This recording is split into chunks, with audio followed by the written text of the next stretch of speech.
गुरु बहन थी। वो गुरु बहन को मंगला नाम था।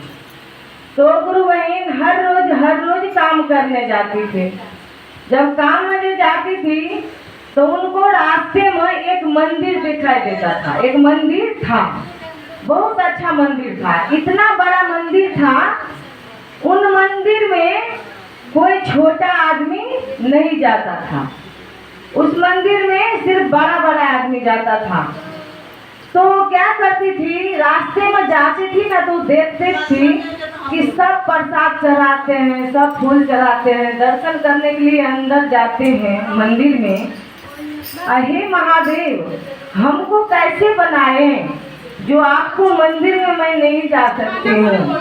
महादेव, मैं भी तो आपको संतान हूँ, मैं भी तो आपका संतान हूँ, हमको भी उस लायक बना दीजिए जो मैं आपको मंदिर में जाऊंगी, फूल प्रसाद चढ़ाऊंगी, ऐसा लायक बना दीजिए हमको।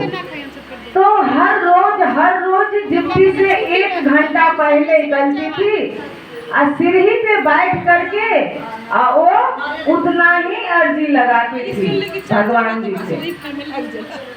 तो समय गुजरते गया। जब थोड़ा दिन हुआ तब एक नई नवेली शादी करके सेठ सेठानी मंदिर में दर्शन करने के लिए आए। जब दर्शन करने के लिए आए तो जब दर्शन कर को निकल रहे थे तो सेठानी के पाँव पिछल गया। जब सेठानी को पाँव पिछल गया तो मंगला दौड़ी और दौड़ करके झट से पकड़ ली। तब तरीकन सेठ भी दौड़ा। तो सेठ जो दौड़ा तो सेठ को पर्स गिर गया। पर्स जो गिर गया तो मंगला उठाई। जब सेठ जाने लगे, सेठ नहीं देखे कि मेरा पर्स गिर गया। तो जब सेठ जाने लगे तो मंगला बोल रही है, भैया आपको पर्स गिर गया है, अपना पर्स लेके जाइए। तो सेठ मुंह ताकने लगे और बोले कि क्या नाम है आपको? तो बोले कि भैया मेरा नाम मंगला है। तो भैया बोले क्या करती है? तो बोले कि हम काम करते हैं घर में जा करके। तो बोले कि मेरे घर काम करोगी? तो बोले कि हाँ, क्यों नहीं करेंगे, हम तो काम ही करके गुजर करते हैं, तो आपको घर में भी काम कर लूंगी। तो बोले कि ठीक है, तो हर रोज इसी मंदिर को सीढ़ी पे बैठना और मैं गाड़ी लेकर के आऊंगा, आपको ले जाऊंगा। तो बोले ठीक है। वो मंगला सवेरे उठती थी, काम करके बच्चा उच्चा को नहला धुला के खिला पिला करके 1 घंटा पहले सीढ़ी पे आकर के बैठ जाती थी। तो सेठ गाड़ी लेकर के आते थे और हर रोज मंगला को ले जाते थे। तो पहला बार जो गई मंगला उनको घर में, तो देख रहे हैं पूरा फ्लैट चकाचक कर रहे हैं, कोई एकदम काम धंधा नहीं है घर में। तो मंगला बोली सेठ से, भैया आपको घर में तो कोई काम ही नहीं है, मैं कौन काम करूं? तो सेठ बोले कि बेटा आपको कोई काम नहीं करना है, सिर्फ सेठानी को लहा देना, कपड़ा पहना देना, सजा देना, इतना ही काम है आपको। तो बोले ठीक है। तो हर रोज ऐसा ही करती थी। सेठ तो काम में चला जाते थे और वो मंगला सेठानी को खूब सजाती थी। तब सेठ जो शाम को आते थे तो देख करके बहुत खुश होते थे। तो 1 महीना हो गया। जब 1 महीना हो गया तो मंगला बोल रही है, भैया आज तो मेरा महीना लग गया, बच्चा सबको फीस देना है, घर को राशन लाना है, आप हमको महीना दीजिए। तो बोले हैं ठीक है। तो सेठ तो महीना को पैसा दिए आज सेठानी बोली कि मंगला तू जो हमको सजाती है ना, से देख करके आपको सेठ बहुत खुश होता है। हम खुशी से तुमको कान को झुमके दे रही हूँ। तो सेठानी कान को झुमके दी सोने को। तो हर महीना में सेठ जो सामान देते थे, पैसा देते थे, और सेठानी गहने देती थी। तो गहना बेच के अब बहुत सारा मंगला को धन हो गया। जब धन हो गया, समय गुजरते गया, बच्चा बड़ा हो गया, बच्चा अच्छा पढ़ाई पढ़ रहा था, तो बच्चा को नौकरी भी अच्छा हुआ। जब नौकरी अच्छा हुआ, बहुत धनवान हो गई मंगला। तो गाड़ी बाड़ी घर बंगला सब ले ली। तो कोई तो काम करने वाला थे नहीं घर में, बहू सब ऐसा आई, जैसे लड़का था नौकरी को हिसाब से बहू भी वैसे आई। तो नौकर सब रख लिया घर में, नौकर सब काम करते थे। बहुत बड़ी हो गई, हो धनवान हो गई। तो समय गुजरते गया, गुरु बहन को उम्र हो गया। जब उम्र हो गया तो एक रोज काम करके आई तो थक गई।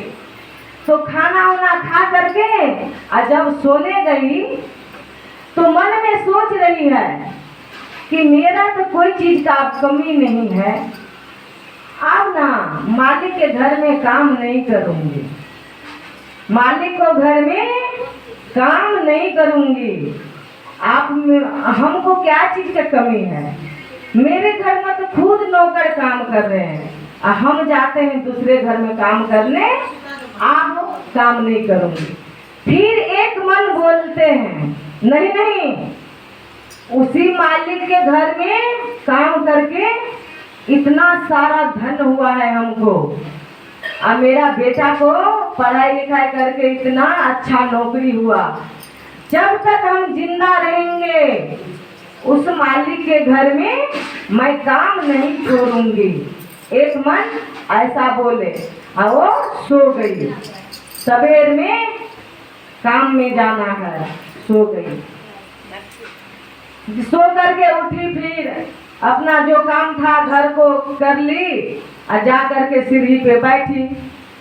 मेरे सेठ आएगा। उस दिन पूरा दिन बीत गया, पूरा रात बीत गया, मंगला सीढ़ी पे बैठे रही। सेठ को गाड़ी नहीं आया, सेठ को गाड़ी नहीं आया। जब रात गुजर गया, सवेर हो गया, तब वो सोच रही है मेरा सेठ नहीं आया, किस रास्ते से हमको लेकर के जाते थे। ओ पूरे एकदम रोते बिलखते नंगे प्यारे, और मालिक को पागल की तरह खोज रही थी। वो फ्लाइट को, मेरा मालिक को फ्लाइट कहाँ है। थोड़ा थोड़ा ध्यान रहता था उसको, जिस रास्ते से लेकर के जाते थे सेठ, उस रास्ते से जाती थी और सबको पूछती थी कि यहाँ पे मेरा सेठ को घर था, यहाँ पे मेरा सेठ को फ्लाइट था, ऐसा मेरा सेठ था, ऐसा मेरा सेठानी था, कोई देखा है, किसी को मालूम है, हमको बता दो। ऐसे पागल की तरह वो बोलती थी और रोती थी। अब महादेव बाबा देख रहे थे कि पूरा भ्रमण कर रही है, लेकिन सब बोलता था कि ये पागल हो गई है, ये पागल हो गई है, यहाँ तो कोई फ्लाइट ही नहीं था। तो शंकर भगवान उसको, गुरु बहन को ध्यान दी कि वो हर रोज जो सीढ़ी पे बैठ करके अर्जी लगाती थी, माथ लगाती थी कि हे महादेव, आपको मंदिर में बड़े बड़े आदमी जाते हैं, हम भी तो आपको संतान है, हमको इसी लायक बना दो कि मैं भी आपको सेवा कर सकूं, आपको मंदिर में जा पाऊं। इसलिए स्वयं महादेव आते थे और गाड़ी में ले जाते थे और पार्वती को सेवा कराते थे। अपने महादेव जी, महादेव के लिए नहीं छोटा, नहीं बड़ा, नहीं जात, नहीं पात, कोई नहीं है। सब तो उन्हीं को रचना है, सब तो उन्हीं को सृष्टि है, लगाया हुआ है। तो उनको लिए कोई छोटा बड़ा नहीं है। और वो जो रोती थी इसलिए वो स्वयं आकर के सेवा कराते थे। लेकिन वो मन से चाहती थी मैं भगवान को सेवा करूं, इसलिए बाबा भोलेनाथ आते थे और सेवा कराए। और जिस दिन वो मन में सोच ली कि हमको क्या चीज का कमी है, हमको तो कोई चीज का कमी नहीं है, अब मैं सेठ को घर में काम नहीं करूंगी। उसी वक्त महादेव को कान में आवाज गया और उसी वक्त सेवा छुड़ा लिया। तो यही हमको चर्चा था अपने महादेव को, गुरु को, सब गुरु बहन का बोलती हूँ।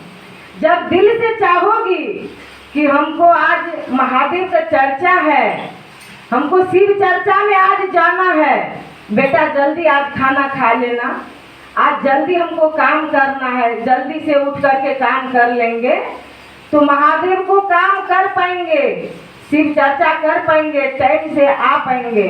और यदि मन से नहीं चाहेंगे, ए चलो चल हम आवत नहीं, हमार बेटा अभी ना खेलेगा, पति ना खेलेगा, तब ऐसा ही माया में लपट के रह जाइएगा और गुरु को काम नहीं कर पाइएगा। यही मेरा चर्चा था मेरी भाई बहन। यदि चर्चा अच्छा लगे तो कमेंट करना, सब्सक्राइब करना, लाइक करना, चैनल को आगे बढ़ाना, ज्यादा से ज्यादा शेयर करना, मेरे गुरु भाई बहन मेरे प्रणाम को स्वीकार करना। मैं सब गुरु भाई बहन को प्रणाम करती हूँ, साथ में अपने भैया लीलम दीदी को प्रणाम करती हूँ, मेरा प्रणाम स्वीकार करना।